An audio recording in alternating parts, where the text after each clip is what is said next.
Hi, I'm Tom Eschen, the host of this Power in Politics podcast, the conversation with the individuals with the power, talking about the issues that impact New Yorkers the most, asking them both the informative and the tough questions, too. Today, we sit down with Congressman from Albany, Paul Tonko. The Democrat and I had a wide-ranging conversation about a variety of issues, including the Democrat now leading the charge, Kamala Harris, and her running mate, Tim Walz. We talked a little bit about his relationship with Tim Walz when they worked together in Congress and some of those big issues that are impacting not just New Yorkers, but the rest of the country on the border, and also Kamala Harris's economic proposals and the impact they can make. And also, Paul Tonko ending this district work period, heading back to the Capitol on Monday. We talk about the biggest issues, including government spending, the Farm Bill, and how close they are to the finish line when it comes to making some of those decisions, and a lot more. So make sure to tune in and subscribe both to our YouTube page and our podcast, wherever you might find your podcasts. And we are joined here by Congressman Paul Tonko for this Power in Politics. Congressman, thank you for joining us. My pleasure, Tom. Finishing up the August district work period, talking to constituents around the district, I guess, what are some of the things you could tell us that you heard when you were talking to them? Sure. You know, a lot of people are concerned about housing. Big issue these days across the country. And it's something that I think Congress is ready to tackle. I think that there's a lot of discussion from candidate Vice President Harris about a housing proposal. And also, you know, we had a roundtable on addiction and people in recovery, and talking about the crisis that still exists, and that we need to be bold in our attempt to solve that illness for society in general. You know, far too many of our neighbors, friends are succumbing to overdose, and we need to treat it as the illness it is. And then a lot of talk about job creation, economic security, food prices. You know, we talk about inflation coming down, and I think people are acknowledging that, but we still have a way to go to get those prices down, those costs down. Any conversations about this election and what's going Plenty. on and what's happened when it comes to both sides of the equation? Yeah, it's kind of an historic moment because of the decision by President Biden not to pursue a second term. And so that's that somewhat of an historic overtone to it. But now to witness how things have really aligned in a way that is vastly removed from 6 weeks ago. And so now you have Vice President Harris and former Congressman, now Governor Walz, running as Vice President. And I had served for 10 years with Tim Walz, and you know, just enjoyed that relationship. So hear a lot about it. People want to know, well, you know, what that relationship was like, what the working ethic was, and you know, talk about Vice President Harris, and you know, a lot of people asking about, you know, connecting with her on a lot of issues that deal with energy and environment. So, you know, I think it's a fascinating outcome for this ticket. It's moving along. I think it's going to be a very close election, and you know, the people are all abuzz about their choices and learning more about the choice they may yet still have to make. I think we didn't know at the time in July when we spoke, when I asked you about Joe Biden and if he was the best person. You said we needed the best messenger at that point. Now it is Kamala Harris. It is Tim Walz. And interesting. Is that the best message? I think the message is running on the Biden-Harris administration's work, which was historic in nature. You know, you had the American Rescue Plan that really created a strong foundation based on the impact of the COVID crisis, which was global and once in a century in its nature. And then following that with infrastructure legislation that is now law, the CHIPS and Science Act, the Inflation Reduction Act.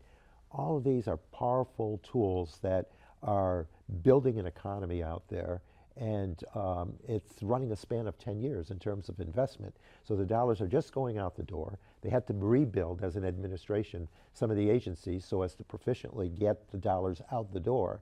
But now that being done, they're starting to reach the many communities. And I think that local impact is starting to be felt. You hear from statistics across the country from various agencies that there are record numbers of startups. And I think with inflation coming down and with the investments made, the foundational efforts made by these historic investments through legislation that I just mentioned. They're now driven. There's a certainty and a predictability with long-term tax credits and the like incentives that inspire that kind of action. Yeah, you mentioned the American Rescue Plan Act, and I think a lot of people don't understand that that money's still getting out the door right now, and those are meant to more, I mean, some of that was to bridge gaps, but also that was more of a long-term fix and for infrastructure, as you mentioned.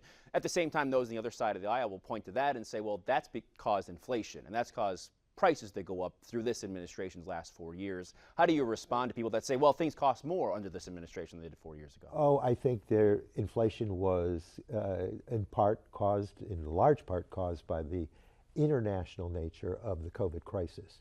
In fact, it's documented that the U.S. has had the strongest comeback in economic measure of any industrialized nation. So this is something that was felt across the globe. We have done that because I think with the American Rescue Plan, there were great opportunities to provide for shots in the arm so that we addressed science-based, evidence-based, in a science-based manner, the COVID crisis. Schools reopened, small businesses stayed open, we reinforced the arts community and gave assistance to all local governments, including the 50 states and the counties, the cities therein. All of that was left to local discretion. And so with that discretion, they chose what best built their economic comeback. And because of that, I think we've seen a very effective response to COVID. Yes, we have more work to do to bring down those costs, but we're outlining a plan. I think to the credit of the Harris-Walz ticket, they're outlining a plan for reducing costs.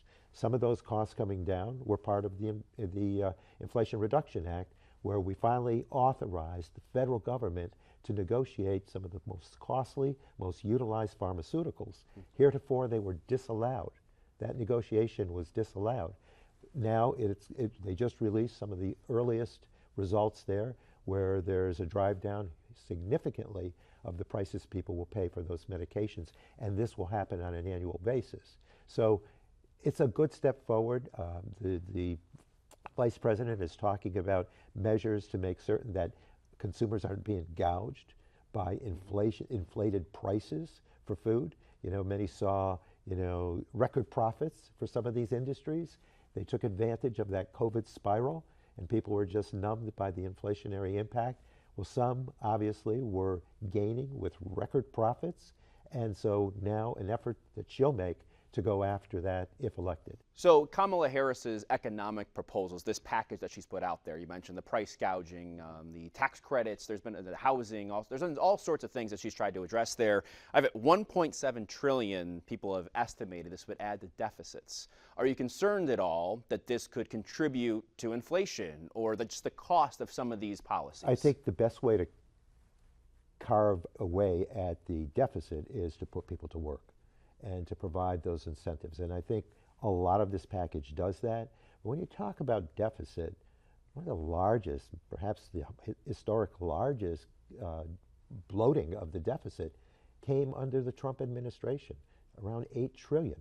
That equaled what was the deficit increase by both of the Bush administrations and the Ford administration and the Clinton administration.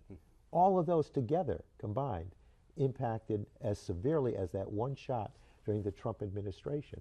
And, job creation, you look at 15 million jobs that have been created in this administration. Yes, if there is a deficit impact in the short term, there's this empowerment that comes by putting people to work in sound-paying jobs, union jobs, and getting that revenue flowing in that enables us to respond to the deficit situation. Those 15 million jobs compare to jobs lost in total through the Trump administration. Granted, there was a COVID crisis that was poorly managed, so we could have improved there. But if you take the COVID experience away, there's still a number around 6 million. So more than doubled the job creation in the Biden stretch than we did under the Trump administration.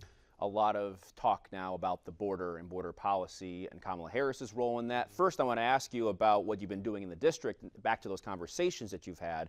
Are there concerns? As we've seen here in the capital region, hundreds of asylum seekers come in to Albany, to Rotterdam, other areas around Colony. We also saw hundreds come in as well.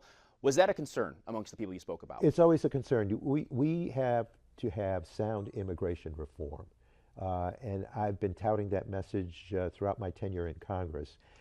We attempted in 2013, came close, and it failed. But the most recent effort that was bipartisan in nature, that was put together in a consensus of both Republicans and Democrats, getting some major items included in that package deal, was then denied simply because candidate Trump went to the Hill and told the Republicans not to do the bill.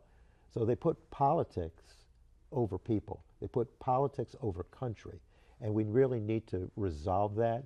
I know that there's been a commitment made by the Harris ticket that they will take up that legislation if elected. So, you know, that's a border situation that can be addressed in the instant because people had agreed to that.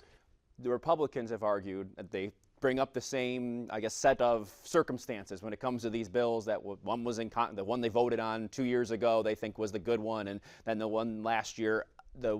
They will argue that the bill in the Senate never came to the floor and say, well, that was never actually voted on. So why should we even regard that as an option here? Because they were stopped from voting on it. They were requested to not do the bill. And so I'm saying bring it back to both houses, put that on the floor, and, you know, with a consensus, a majority consensus of those approving it in the Senate, and I know there's support in the House, we'll get that done, and there will be still more work to do.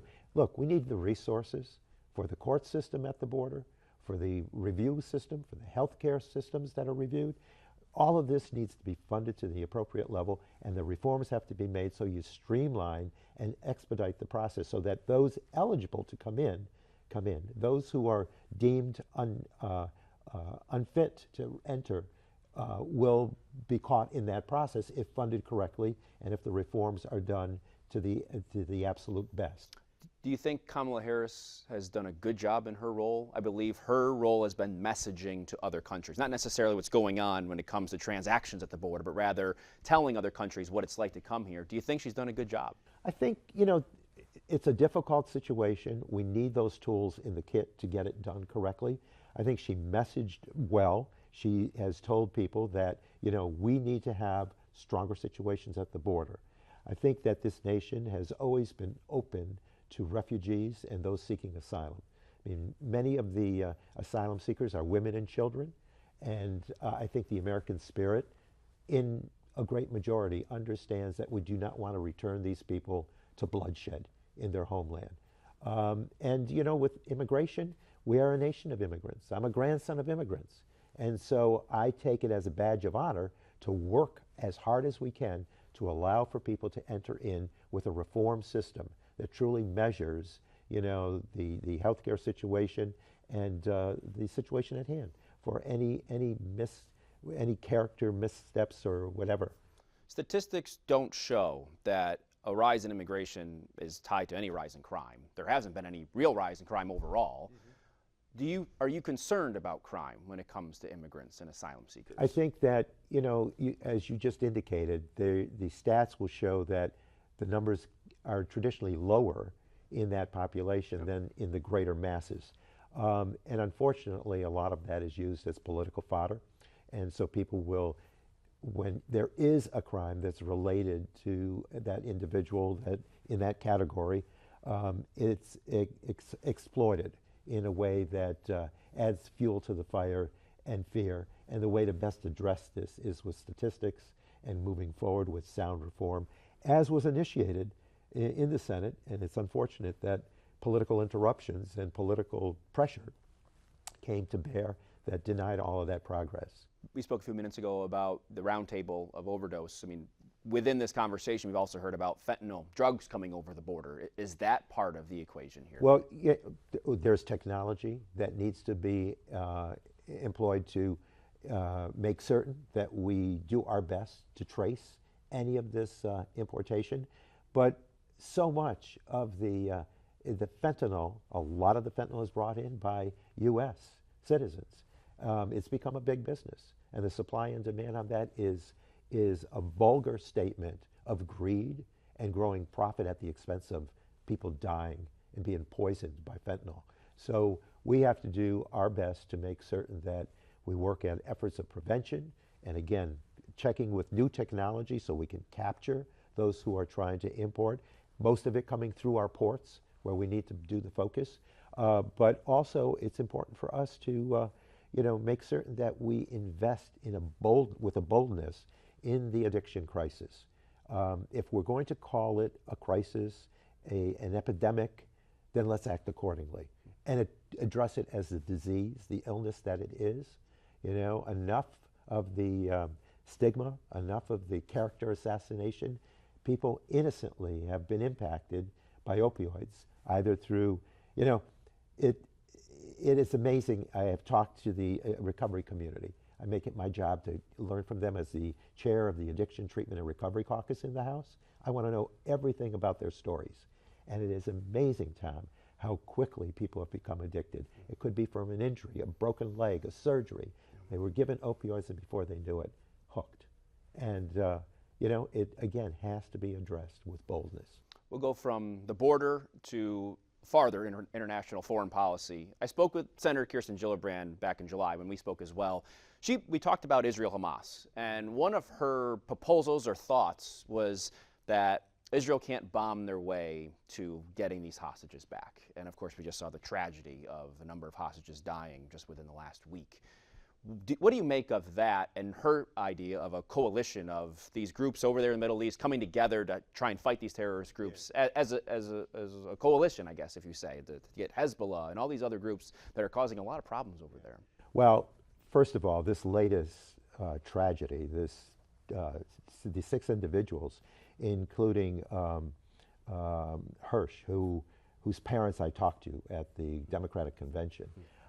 Their appeal was to do all we can to release the hostages, including, a ceasefire. But first and foremost, we acknowledge that Hamas did this damage, this destruction of human life. They need to be condemned for that action. The awkwardness of this situation is to bring people to the table. They have to have representation in balanced effort, right? We need all the nations and the forces to come together. The Palestinian voice needs to be determined. And we can't negotiate with Hamas. Hamas has been dreadful.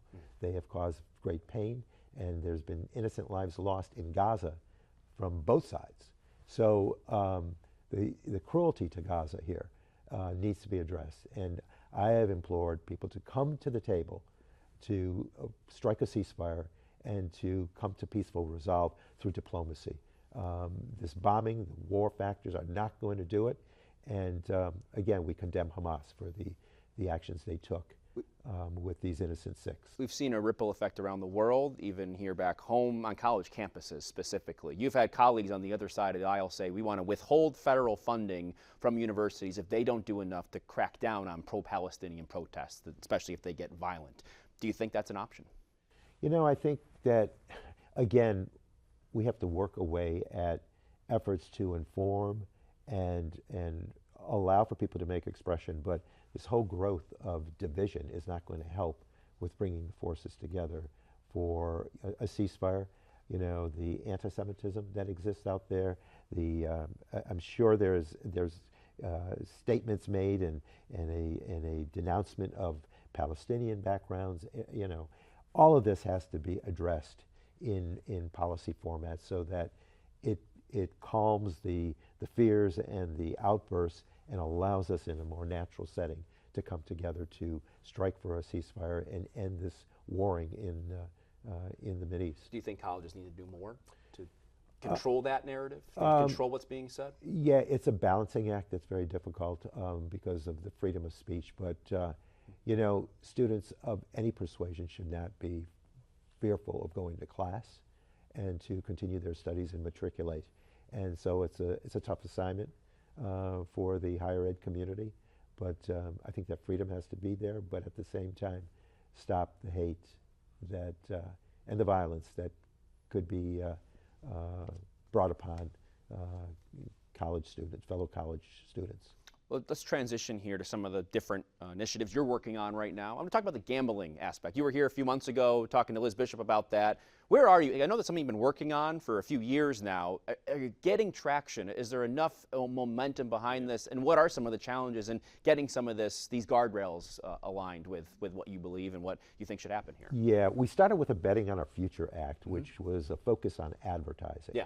Because it was a penetration into some of the more vulnerable age demographics. The no sweat bets, right? Yeah. We talked about that. Yeah, the bonus bets, free bets, all of the proliferation of tremendous advertising that was trying to capture the young community, young adults, 35 on down, which became very problematic. I mean, it's what drew my attention to it. I've done work on addiction. I've done work on mental health parity. I've done work on alcoholism.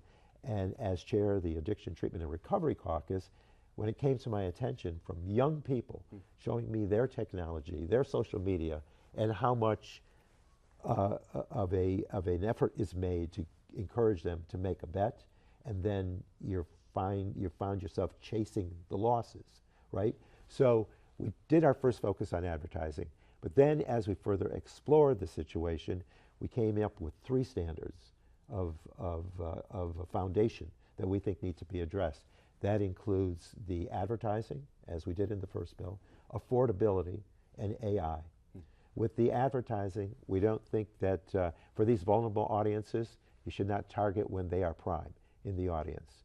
You should not have, just as we worked away at Joe Camel with the tobacco crisis, they have now displaced Joe Camel with celebrity of sports background or film or in the industries that would attract young adults. They shouldn't be the spokespersons. There shouldn't be this promotion in that regard. And so the advertising thing we take on, trying to measure when you can advertise and trying to deal with just brand promotion, that's it. With the affordability, you know, there are dram shop laws so that if you're serving alcohol, you are responsible to not serve someone that is intoxicated, that is knowingly intoxicated. The same is true here. They're, as an industry, depending on the individual, chasing the losses that may be operating with an addictive gene to be in control. We're saying the onus should fall on the industry. And so, you know, different checks. How many deposits in a 24-hour period? We've said maximum of 5. You know, credit card deposits, denying that. Making certain that huge deposits made in either a 24-hour or 30-day period, standards that we want to have the industry develop or the agencies to develop. And then with AI, with the clever use of technology, they can figure out which sports Tom likes, which teams he likes, when he's going to bet, and, you know, not allow for that kind of mechanic to be utilized, because it is just targeting the young adults. I've had many people say to me they're concerned about young people as this is impacting them, especially young men. It's just like any addiction. If there's that addictive gene that then is reinforced and is trapped in this illness of addiction, you can be impacted if you come in contact in any way. For the proliferation of advertising as it is, I think it's an appropriate assumption that all the more people are going to be made aware. And so a greater audience of potential exists out there. And we may create a situation that is really arising simply because of the growth of the profit column. And so we want, you know, shared responsibility here. We want improvements made. We want to take a known addictive product that the DSM manual, the Diagnostic and Statistical Manual, utilized by mental health clinicians and behavioral health clinicians. They will categorize heroin, alcohol, tobacco, and gambling as in that same category. So it is a known addictive product. We're only asking, we're not talking about stamping out gambling. We're saying take that known addictive product and make it safer. What do you need to gain traction, to get it moving Public, because it's there, right? It's out there, as you know, right now. What do you need? absolutely. What do you need to help get this momentum? Well, get this public momentum? awareness, we're still wordsmithing through that second iteration of a bill, and we've already had some people include themselves in our effort. When we have the final product, we'll go out in the next session, if elected, to really work away at this and get the sponsorship that we need, and most likely it will be referred to the Energy and Commerce Committee, on which I sit. So a lot of progress that we need to make so that there aren't these losses that are going to be experienced. When we had a roundtable discussion, a person in recovery of 30 years from gambling said, when I was in my prime, I had to find the most local OTB. I'd have to run to a track somewhere or go to a casino. Here, the equipment is in the hand all day long. And a person who was in treatment that I visited when we went to a Pennsylvania clinic said, as a college student, I would get up at 5 a.m., in the shower, take the phone, and bet on ping pong matches hours away, countries away. Yeah. So there's some sporting event going on in every given hour of the day. And with the advertising overvailing all of that given, we have now created a crisis, I think, that needs to be responded to. The Supreme Court in 2018 gave the green light to states to go do this without, I think, enough thought. And so you have this pell-mell approach where you have a Wild West environment that is saturating on young adults and, sadly, on people on lists of recovery. To me, that's vulgar. We talked about the National Plan to End Parkinson's Act back in July. So if you want to see that, and right after President Biden had signed that into law, go to our website. We already talked about that. But I did want to talk about something where the clock is ticking. We spoke about this a few weeks ago, the National Alzheimer's Project Act, which needs to be renewed. Where are we in that right now as we head closer to 2025? Because I believe you want another decade, right, to be able to work on things and enhance the research. That is moving along well. Okay. We go from 2025 to 2035, and you know that reauthorization is significant. It's going to allow for the continuation of these goals, and from that base, we use that as a template to do our Parkinson's legislation for a national plan.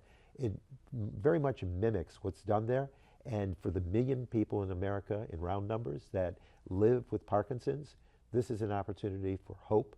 It's an opportunity to invest in research. Alzheimer's, right? For the Alzheimer's. For Alzheimer's and for Parkinson's okay. now. Okay. They'll both be invested heavily in research. We have the appropriate federal agencies brought to a cohesive quality where they will work with outside of Washington forces, clinicians, doctors, patients, families, who will all come together in both the Alzheimer's capacity, and now 8 years later we've done the Parkinson's plan.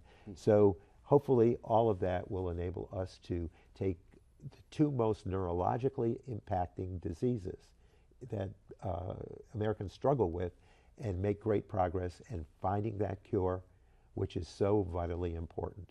There's a lot to do here once you get back on Monday. There's spending bills, plans, and that could be an issue. I do want to ask about the Farm Bill. At the end of the month, that needs to be voted on, right? That needs to be reauthorized or extended, because we should be doing a Farm Bill, but you know the leadership in the House has been quite weak.